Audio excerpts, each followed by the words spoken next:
Taylor Decker's on my All-22 fantasy team, by the way. Stop it. Nobody cares. Taylor, I don't care, and I'm in the league. I'm just trying to hype up the future of fantasy football here. They told me we could hype it up. Nobody cares about your fantasy team. That's one of the It's cardinal my rules way. of broadcasting. Regardless of the medium, they don't care.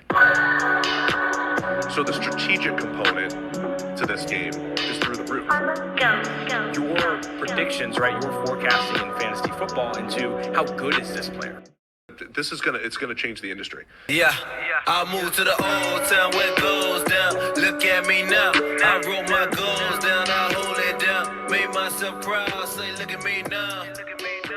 Hello and welcome to the All-22 podcast. My name is Chris Lombardi, and I'm joined by Bobby Acker and Ray Cotto, and we are the co-founders of All-22.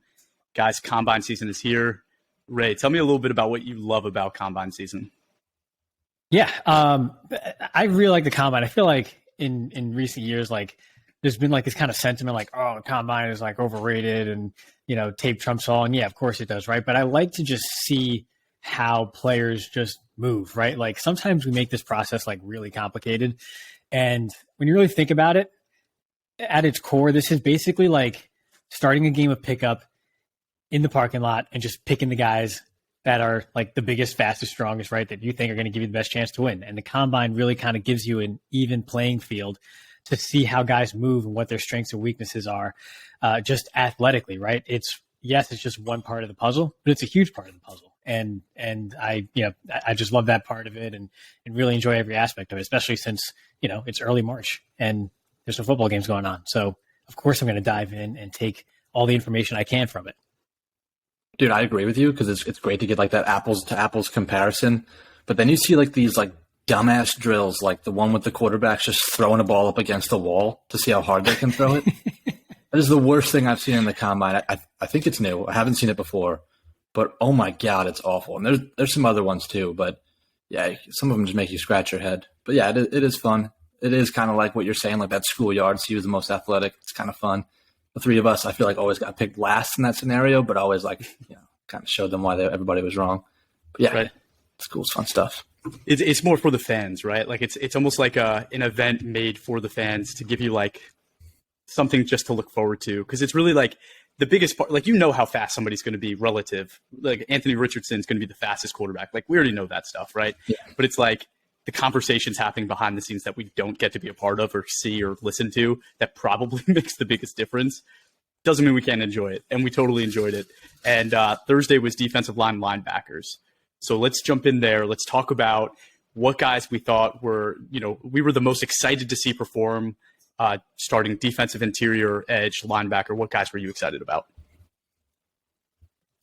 So I'll start on the edge. And I was excited to see both Will Anderson and Nolan Smith. Those are kind of like the consensus top two guys, right? I think in many All-22 rookie drafts and startup drafts this upcoming summer, those are going to be some pretty popular names. And I kind of wanted to see, you know, how they performed and you know what I can glean from that. And I think there's still 1-2 in this class. I think they're the clear 1-2 in this class. I don't follow too many sort of projections as far as like mock drafts early on, you know, in like January, February, because things change so much. But apparently there was like some sentiments about like Nolan Smith being projected like late first or early second leading up to this. And I've always thought that's just absolutely crazy. I think he's a super great prospect. He wins in so many different ways. And when you watch him at the Combine, he pretty much validated all of that. You know, tested really well, was super explosive, obviously fast. You kind of expected it, right? He's got the pedigree. And so now it's like, now everyone's like, oh, well, now he's in the first round. I'm like, he wasn't before? Like, what were you watching that he wasn't before? And so between him and Will Anderson, I think it's so much closer than a lot of people are, or at least have made it out to be, at least in my eyes. And if I'm alone on that island, then so be it. But I was really excited to watch those two guys, and neither of them disappointed. So I guess I'm going to kick it off with some of the low-hanging fruits, and I'm talking about the top edge guys, but it's a valuable position. People are going to be drafting them in their drafts this season, so might as well start with them. Sounds like you were alone on one island in specific, which was taking Nolan Smith maybe above Will Anderson. You want to dive into that a little bit, Ray? Because that tweet, we'll say, it came from all three of us, but like mainly Ray. Oh, yeah, mainly me. And the key word was maybe, right? Because it is still March, as we record, it's March 5th, right? So, I'm still going to continue to do my deep dives or whatever. But Nolan Smith wins in so many different ways. I feel like there's a very surface level sort of view of him early on where it's like, oh, he was injured, doesn't have the production of Will Anderson. He doesn't have that, that many sacks. So he's clearly not the top guy. But when you watch him, he wins every single possible way. He wins with speed. He bends around the edge. He dips his shoulder really well. And that is the rarest trait. And to me, one of the most important traits for any pass rusher is to actually have the flexibility to dip under those tall offensive tackles and turn the corner and get to the quarterback. And Nolan Smith, so far, is the only guy that does it at a high level in this class. There's a lot of athletic edge guys who win in many different ways. Nolan Smith is the only one that has that twitch that does it and wins in that way. Will Anderson is also phenomenal, right? He also can win in so many different ways, but he doesn't have that next level bend and athleticism that I think people just assume he has because he's been the top guy for several years now. He wins with his hands. He's super polished. He's strong. He's smart. He's a great player, but I don't see that next level sort of athleticism that can take his ceiling to the guys that we talk about when we talk about the elite defensive ends in the NFL and in our game. I don't see that part of it. So it's like, oh, this guy's definitely going to be a very good player for a very long time, but is he ever going to be elite top 3?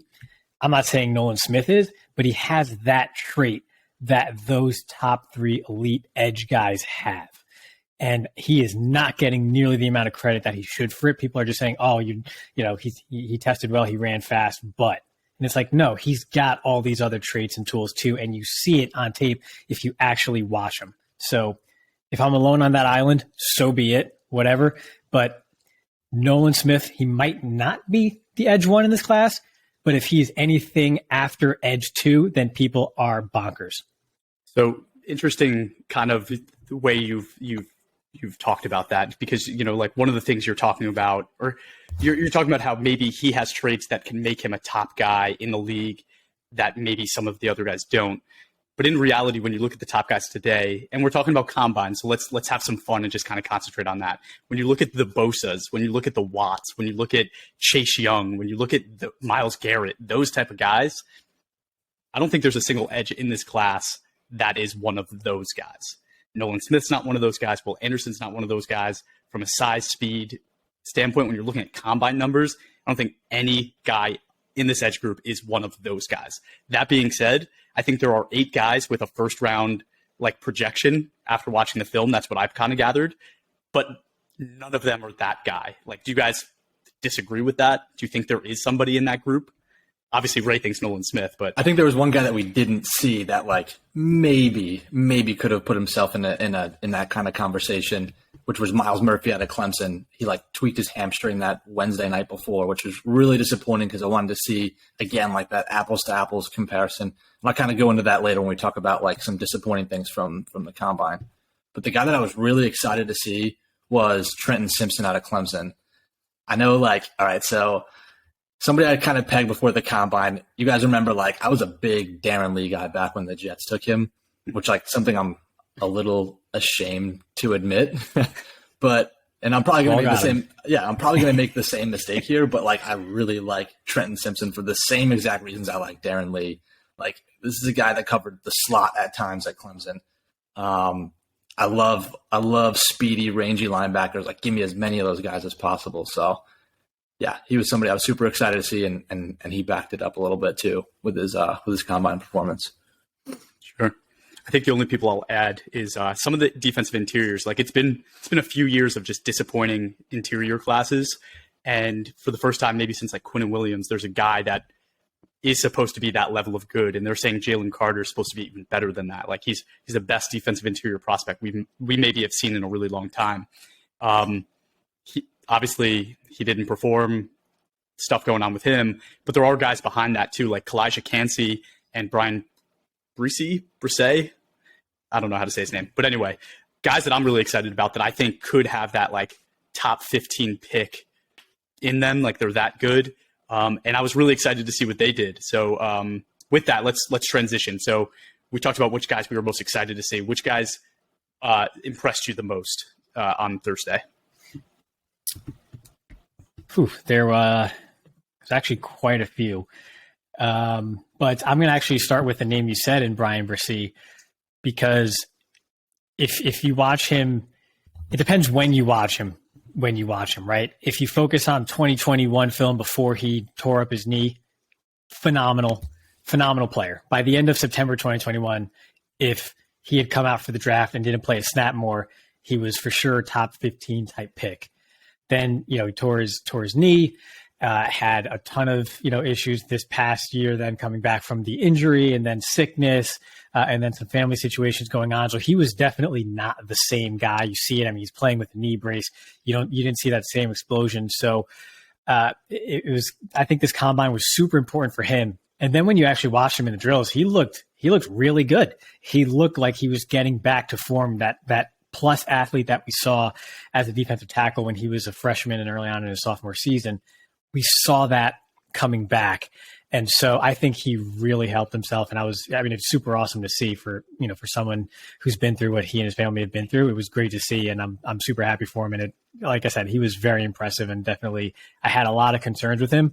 And I guess you still do, right? The medicals are another big part of the combine. They check out the knee, all your different ligaments and tendons and all that good stuff. But if the medicals check out based on how he looked on the field, he definitely helped himself. Yeah, he did. And that's why I mentioned him. He really performed great.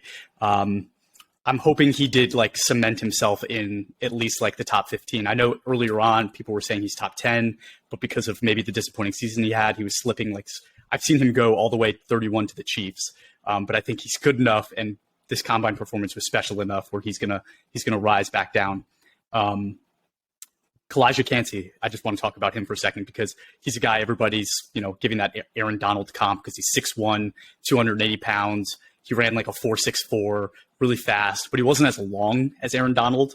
And I think that's important. So like I'll say he might even be more Ed Oliver than Aaron Donald. Like I think when I watch his game, I see a little bit more of that than Donald. I think Donald is just so much more explosive and strong. I don't know if Cansey has that, but Cansey's his own guy, and I think he's going to be really special too. And I was really impressed to see what he did. I guess I'll stay on the D line. I wasn't really going to do that. Okay. But and I guess a little different from you guys. Maybe I went outside of the first round here. Probably did.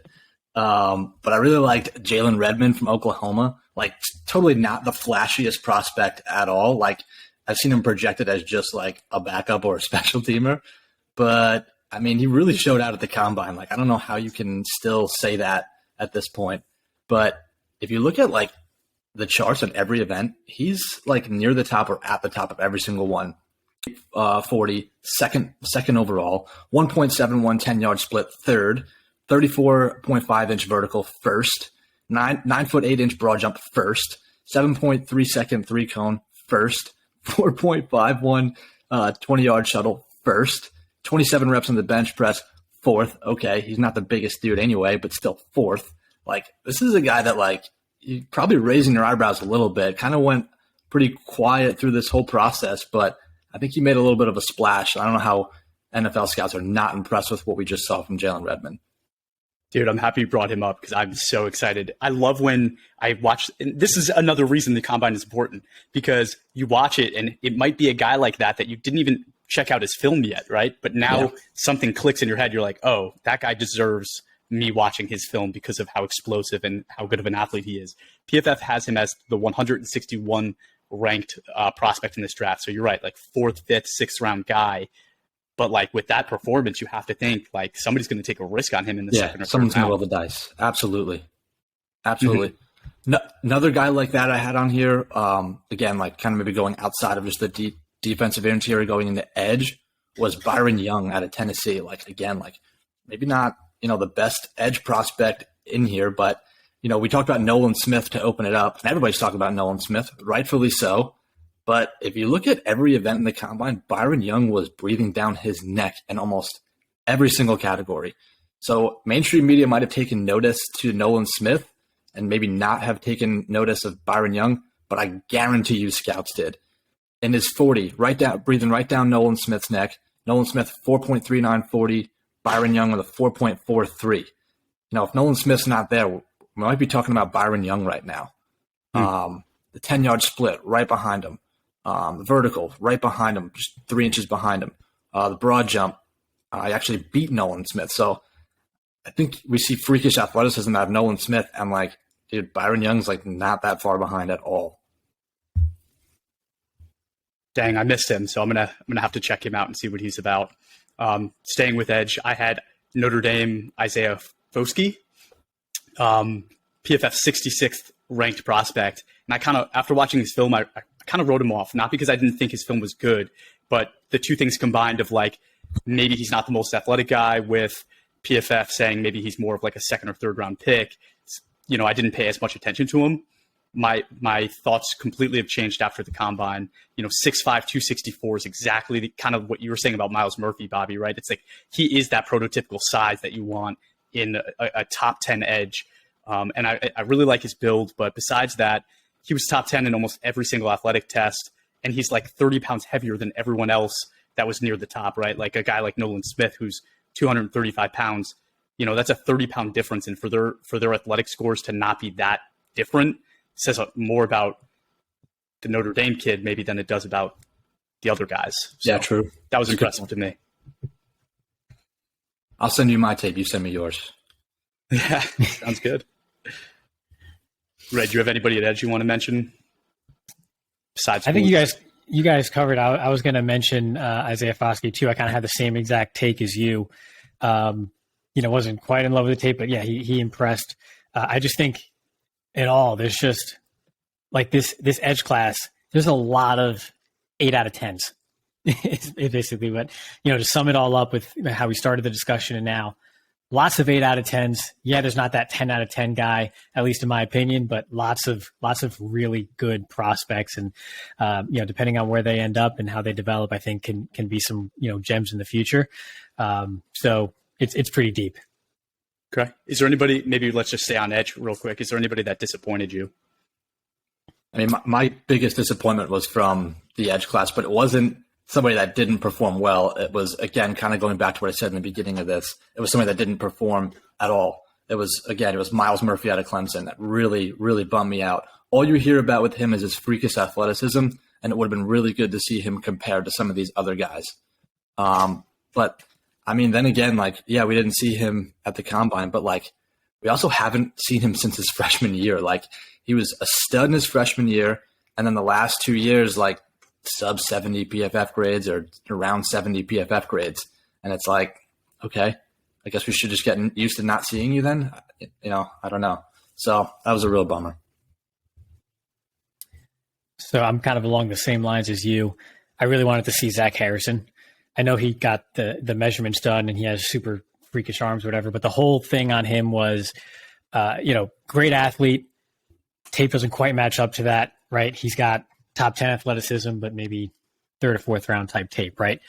So obviously you don't fix that by performing at the combine, but I still wanted to see it, right? Because we're probably going to get into this a little bit later, but there's a few prospects who kind of going into the combine had that same type of label, but then after the combine, you kind of see why. It's maybe he wasn't quite as athletic as we thought, right? Or at least he didn't test as well as we thought he might. And that can maybe explain some of the things we see on tape. And maybe that's where the mismatch was. And so I was just excited and curious to see Zach Harrison perform in drills. And I guess the same thing, tweaked hammy or something like that. So he only did the measurements and will perform at the pro day. So, it just sucks we got to miss out on that.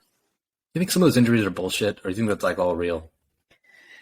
No, it can't all be real. I think it's just I'll do the pro day where we actually run 38 yards and, the field's a little downhill slope slightly. So my time's a little faster and, right. Yeah.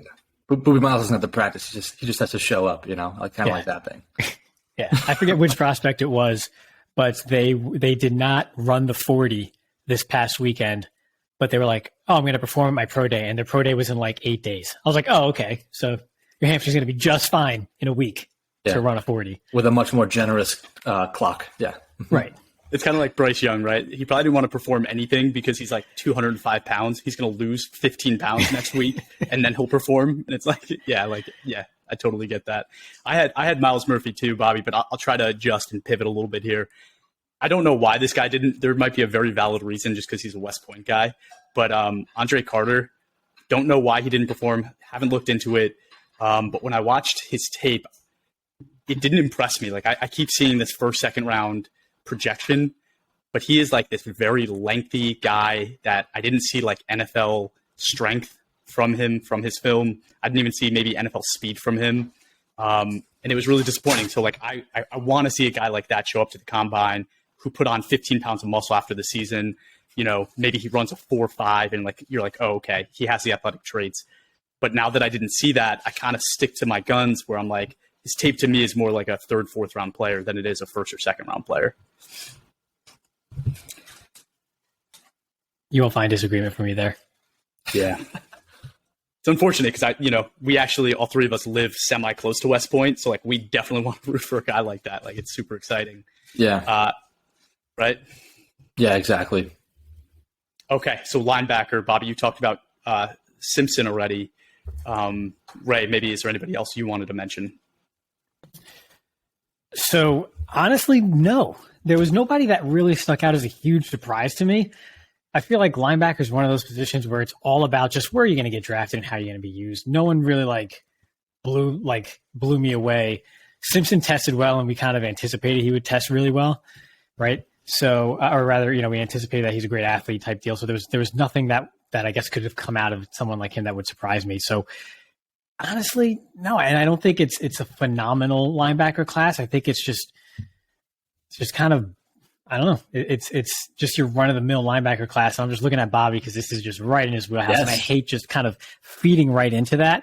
But it's like there's not that superstar linebacker, and there usually isn't, right? And this year is no different. But there was, I guess it's slightly disappointing, but no one really stood out to me at that position as someone I'll go, oh, okay, I'll definitely either rewatch him or move him up my list of guys to watch over the next few weeks. Everyone just kind of held steady. I'm not smiling because I don't like linebackers. I'm smiling because it's a little bit validating that I said it last week that the only way to improve is to pay free agent linebackers if you want to improve in 2023. So it's a little bit validating to hear you kind of say something that, is a little bit similar. Yeah. So for our users out there, right, and those who are either going into a year two or I guess a startup, you're probably not targeting any rookies if you have a need there. Maybe this does push you to go make a trade for someone at the linebacker position if that's a weak spot for you. Because, I don't think there's any rookie coming through the door that's going to solve that for anyone. Well, I'm going to take Ray's take. Do you remember when he was talking about Stingley being like a 2-3 year investment? You're not going to get the payoff right away. That's how I feel about this linebacker class. Like, I actually do think that there are talented guys here, maybe not with the elite traits that we're used to seeing, like the one or two guys have. But I really like Simpson. The guy that really impressed me was Jack Campbell. Not Jack Campbell. Is that his name? Yeah, Jack Campbell. Mm-hmm. Love this kid. 6'5", 250. Like, he's old school, right? Like, you think about like that old school linebacker. Like, this is the kid. He goes, like, when you watch his film, he comes downhill fast. He ran a 4.6, 440, again, at 250 pounds. That's not anything crazy, but his 37.5-inch vert, 10.8 broad jump was good for, I think, third and second, respectively. Then his 6.74 3-cone would have put him third out of all of the prospects up to today that have performed. So outside of running backs, he was third at 3-cone. Like, at 250, an Iowa linebacker, like, that's pretty cool. Like, that's really cool. I'm excited about that guy. Like, I don't know where he's going to go. I have no idea what round, but I want him. Like, like the Packers drafted linebackers the last couple of years. They've a ton of investment. I don't care. Like, if this guy's available in the second round, like, I want this kid on my football team. Just throw as many darts at the position as you can, right? Yeah, definitely. But I also want to clarify my point. I said in 2023, if you want to get better at linebacker, the answer is not here. But correct. Yeah, you're right, Chris. 2 to 3 years, plenty of guys in there. Plenty of guys. Anybody could do it. Anybody could do it? No, like anybody could be that guy. Like, we don't know. You know what I'm saying? Yeah. Yeah, and that's what I think is a microcosm of the linebacker position in the league, right? Yeah. It's like, okay, everybody's kind of there. There's not that super, especially with Micah Parsons now being sort of moved to a full-time edge. Who's that superstar outside of, the top guys like a Fred Warner or something? The rest are kind of like, hey, there's lots of good ones in there, but no one that's like elite or on the verge of becoming elite. It's kind of like, they're there. You hope you get a solid one, and that, that you get some steady performance, because you're not going to get like a super rare gem or something. I think a part of that problem is that we're looking at these linebackers, right? And there's a bunch of them that are under 230 pounds that look great on tape, and their athletic numbers are off the charts. They're going to come in the league and they're going to be asked to do so many weird and different things, kind of like what you were saying about the scheme. Like, it's going to be so scheme based. They're going to be asked to do all these things, kind of like Isaiah Simmons. And it's really, really hard for a guy to do that, to be this linebacker that can blitz, that can fill a gap and take on a guard, right? But then also run with a running back out of the backfield, or run with some of these tight ends now that are basically wide receivers. Like, that's so difficult to do. And that's why when I look at a guy like Jack Campbell, who's 250 pounds and has those movement skills, maybe he goes into a scheme that asks him to be a little more realistic to a traditional linebacker, and that might grade better. To your point, Chris, and to validate your point, last year we said there was one linebacker that was 250 plus. That was Leo Chanel. Guess who PFF's highest graded rookie linebacker was last year? Leo Chanel.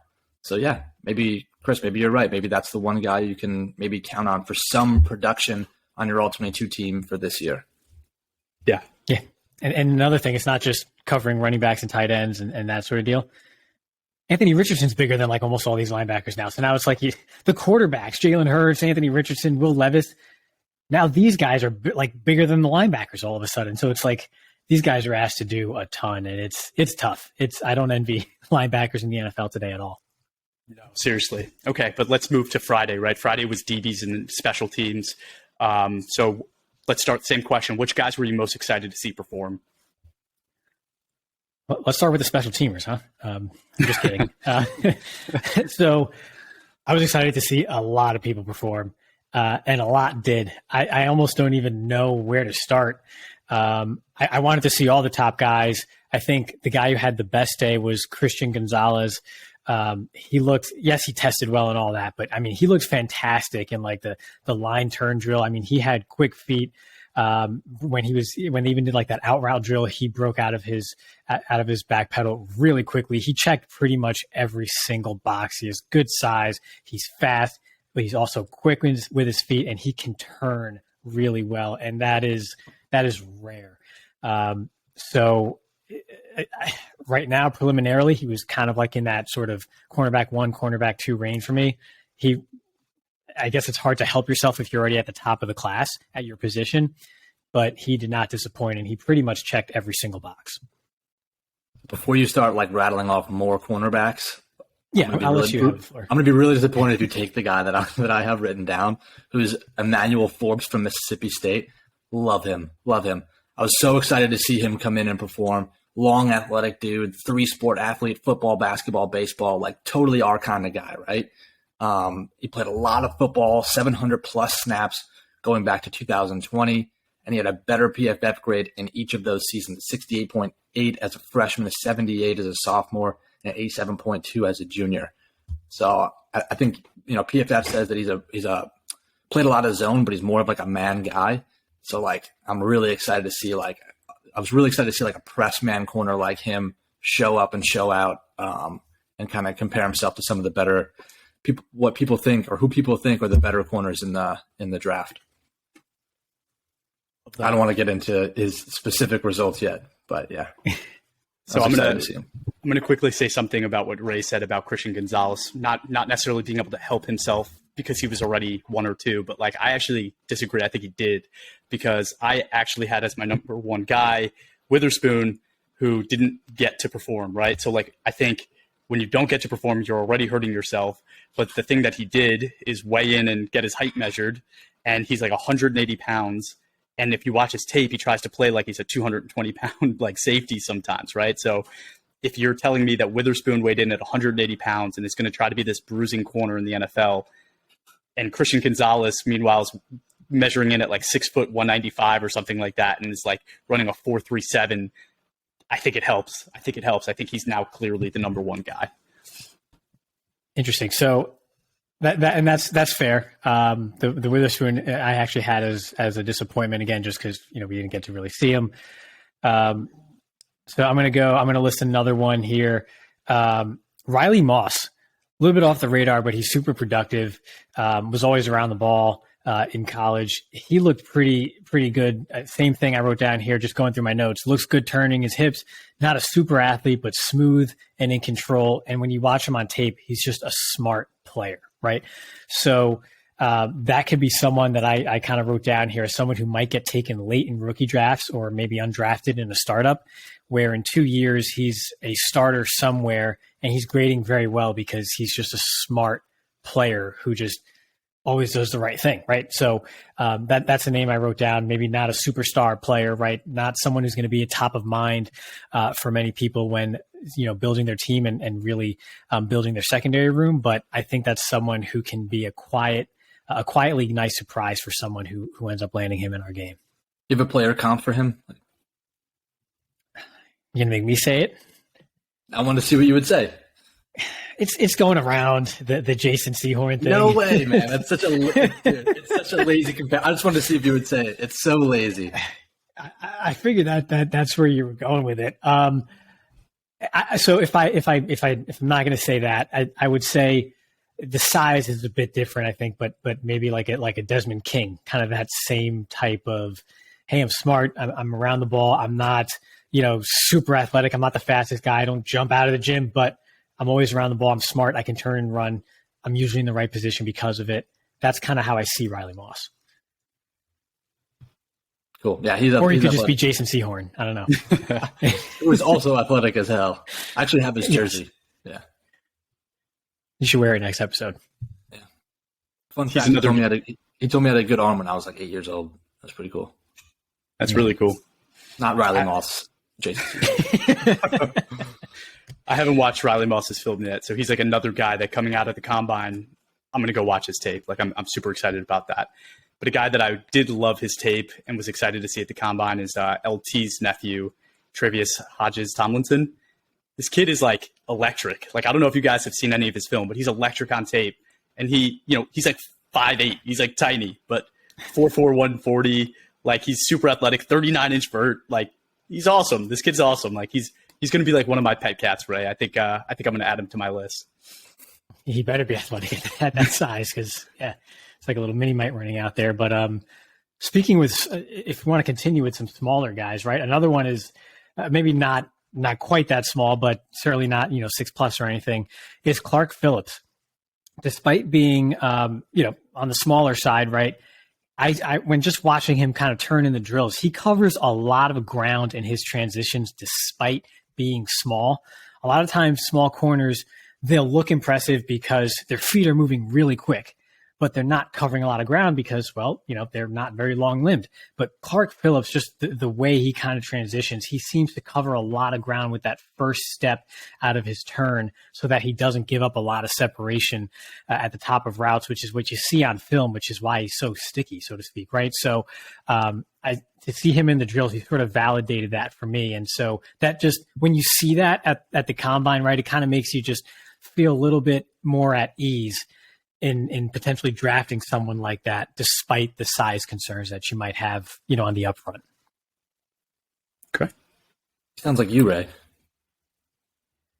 Like I'm actually a little more handsy, Yeah. You are very handsy, yes. You're definitely more handsy. I can keep going. I got tons more. You have some more? Keep going, dude. Keep going.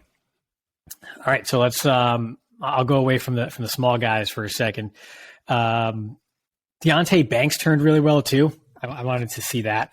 The turn to 45 degree and then kind of track the deep ball. I thought he did that very well.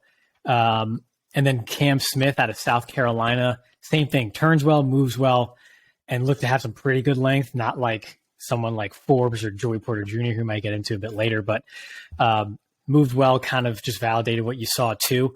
So if you haven't noticed, kind of what I look for when I look at the DBs at the combine is I want to see how well they turn and sort of start and stop. I think that's very important. And many times if they're just big and fast in college, their competition might not always stress them in that type of way that NFL receivers will, and that, therefore they have to turn well and they have to transition much better than they did at the college level. So that's something I really look for in young DBs and young corners in particular. And so those are some of the guys that did really well in that regard. Banks is somebody for me that like his film was a little disappointing considering like where I was seeing him go and like people's takes on him. Like, honestly, to me, he seemed more like a safety than a corner the way he plays football. But the combine saved him, right? Like, it's like he put up incredible numbers. So I'm thinking there will be a team that takes a risk on him. And it also, again, triggers me to then go and watch his film again. Maybe I'll have a different take this time around. Yeah, watching Maryland film is not very fun, but not from this past year. But they do have some talented guys like in spots, and he's one of them. And so, yeah. Sure. And Joey Porter Jr., you kind of touched on him really quickly, but he's a guy that some people have him as the number one. I think he's probably in that top 3 corner range this year. He had a really good performance as well. Did you have any notes on him? So I have him in 2-3. I wanted to see him in the drills because I knew he would obviously measure really well. I knew he would run fast. Some people kind of looked and thought he would be a 4.5 guy. I think it was 4.47 was his time. That's kind of right about where I had him. The thing about Joey Porter Jr., I have him like corner 2-3. And I think what separates him from some guys that maybe were taken later in drafts previously that end up doing well, like a Tariq Woolen, for example, right? Tall, long, fast, right? But yet they fall to round 3 or 4, and you kind of wonder why, right? Yet someone like Joey Porter Jr. is already being mocked in the first round when he has sort of that same build and those same traits. He's very smart, right? So yes, the sort of, I don't want to say lazy because it fits somewhat.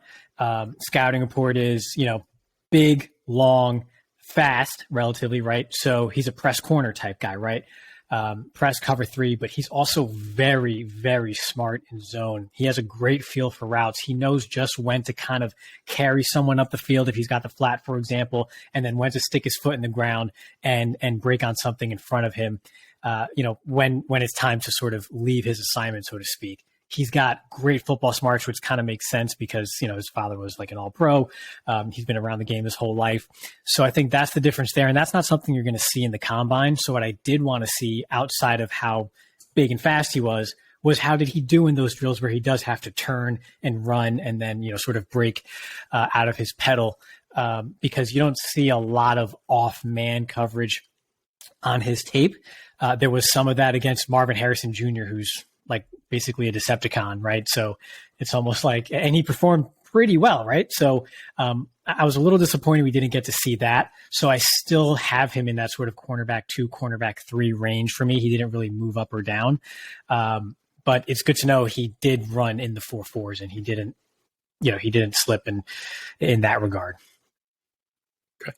Yeah. And watching his film, he's somebody that, like, to me, kind of had he lacked a little polish on some of his plays. Like, he's always where he needs to be. He was always like, technically sound, but then when it was like the opportunity to finish the play and make the big play, he like kept missing.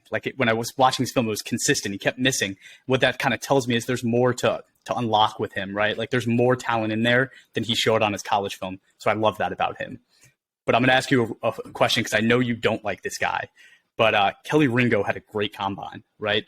6'2", 207 pounds, ran a 4.36. When you watch his film, he's probably not the most fluid athlete out there. He kind of looks stiff. His hips look tight. But I wanted to see Ray, Bobby, whoever, did you see anything at the combine that made you think maybe you would give him a shot as like maybe a second-round corner? So Ringo actually made me feel more confident in my evaluation of him. And like you said, he's big, he's fast.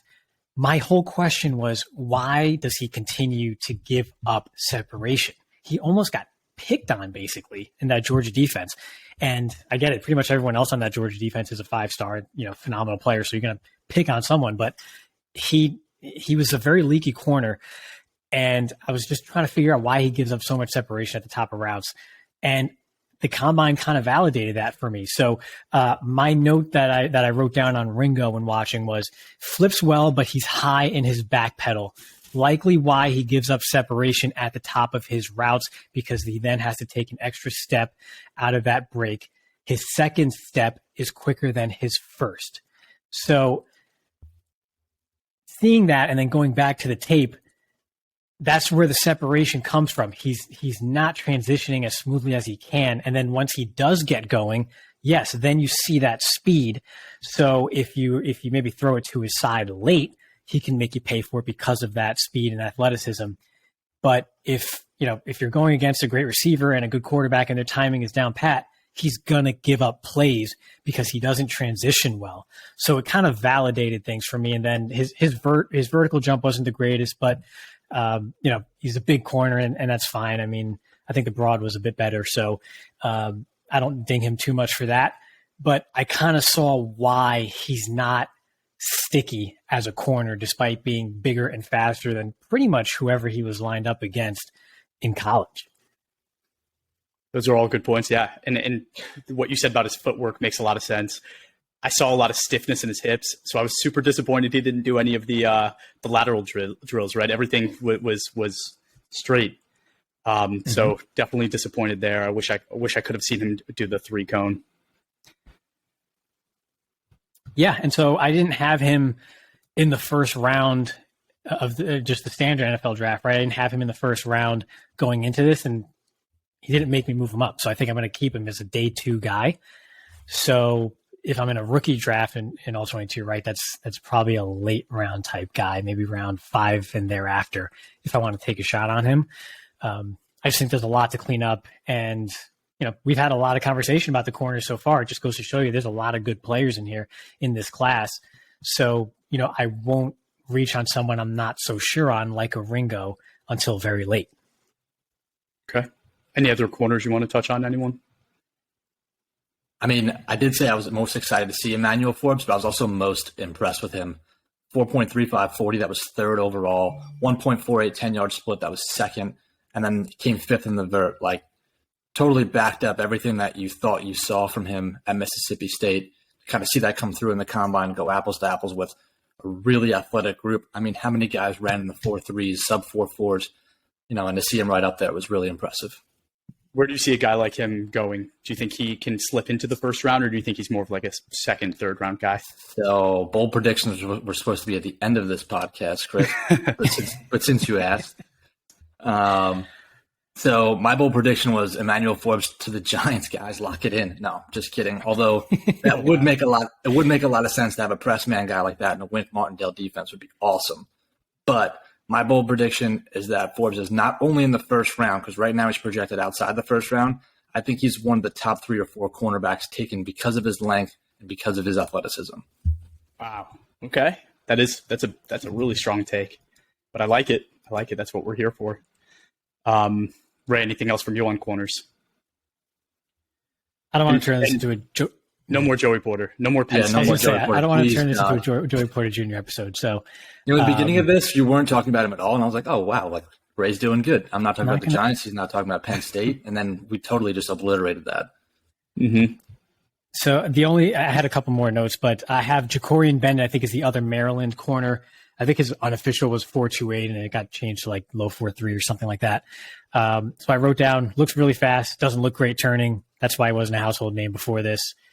Brian Branch, nickel guy, not an outside corner. Looks kind of like a safety. Meh.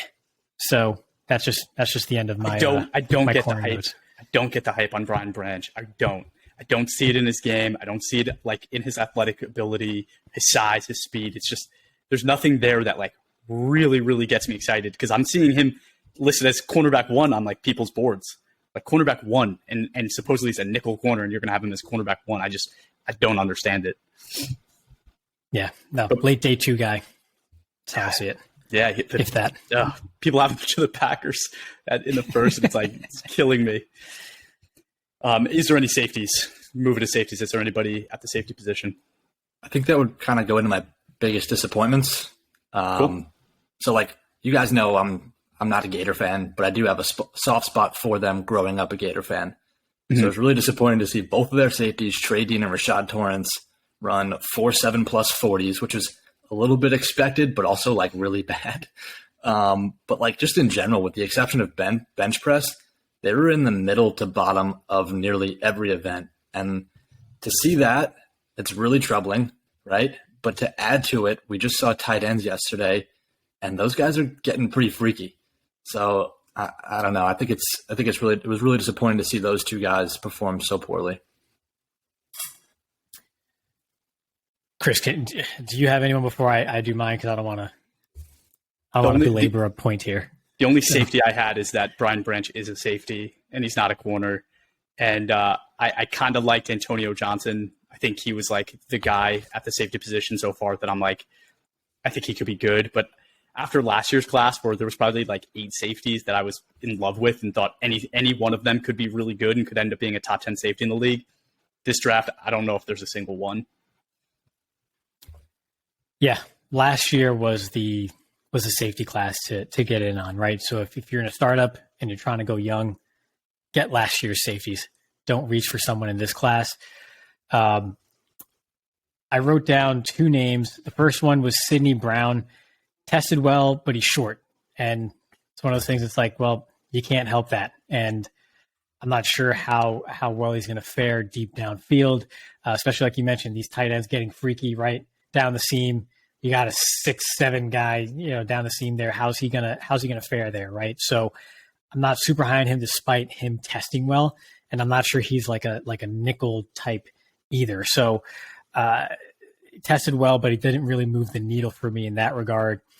I wrote down in general safeties just totally nonchalant, and the best ones going in didn't test great. And of course, that I think the name that was sort of getting some hype during the combine broadcast was Jair Brown out of Penn State, and he wasn't expected to test well, so that's not really his game. But still, I think like a 4.6, 640. That's just sort of what you're getting in the safety class. This just isn't the right class, right? So if someone like that is the top guy, and you look at last year, right, his running mate in that same secondary was Jaquan Brisker, who got taken in the second round, I think mid-second round last year, and he's, to me, a clearly superior prospect than Brown is this year. That just kind of goes to show you, again, where this safety class is. I don't think you're going to find many defensive cornerstones in this class. Now, of course, there's lots of names, so of course someone's going to emerge, right? They always do, regardless of the strength of a draft class, so to speak. But you're not seeing those high-end prospects that I think are going to go in the top 50 picks or so in this class. You don't really see that at the safety spot this year. I was hoping you would bring up Jair Brown so I wouldn't have to be the one to bring him up, but it is what it is. No, I didn't. And like I said, I was just really disappointed in the safety class and turned on some film, didn't love anybody, saw the combine numbers, didn't think anything stood out. So it was just kind of disappointing. Like I don't want to belabor it and talk about it more. There was really nothing for me, but Bobby, did you have anything else? No, just those 2 guys. Okay. And Bobby, we heard go ahead. Sorry, I'll say one name. The combine wasn't spectacular, didn't stand out to me. I know this is combine specific, but I'll just throw out a name because we're being a bit negative on the safeties right now, right? I like Jordan Battle. I kind of always have. Didn't test off the charts, but I like his game, and I didn't expect him to test off the charts anyway, right? But just a name to stow away if you are looking at safeties this year. I kind of like him. Okay, that's cool. A safety out of Alabama. And we're going to do an episode where we rank these guys, like our draft takes of how they would land. So like there will be some safety talk. It's just, I think from the combine, there wasn't much that I thought was noteworthy. Bobby, you already gave us your hot take. Did you have any others that you wanted to mention? No, that's just the one. Okay, Giants draft in a corner. It wasn't a hot take, as a bold prediction, but a little different. Ray, what about you? Ooh, my hot take. I'm going to say we're sticking with defense this episode, so I'm going to say no defensive tackle outside of Jalen Carter gets taken in the top 20 picks. Wow, I think Brian Brucey goes top 10. I'm going to be honest, I do. Oof. I don't know if he actually will because people are saying he won't, but like if I was an NFL team, I definitely would take him top 10. I think he's that good. Is that your prediction? All right. No, that's not my prediction. I think my prediction would be, I kind of said it before, but I think there's 8 edge players that are going to go in the first round. Like, I could see 8 guys go in the first round. I think that's a pretty bold prediction. Dang. So I'll go with that. And that's it. Anything else? Time to watch No, the I'm offensive good. guys. Cool. Yeah, I know. We're missing it right now, guys. Yeah, you got to turn it on. And because the offense will be done today, does that mean potentially we're going to be doing like 2 podcasts this week? Or we're going to be a little special this week? Do 2? Double pods? I'm down. Let's do it. I'm about it. Cool. All right, so you'll be hearing from us later in the week, but thank you for tuning in. If you haven't yet, please give us a follow on Twitter, Instagram, and Facebook at all22_PFF. And I left off TikTok, but you can find us there too. Leave a review wherever you watch this podcast, whether on YouTube or listening in on Apple, Spotify, or Google. All right, everyone, enjoy the rest of the combine. We'll talk to you soon.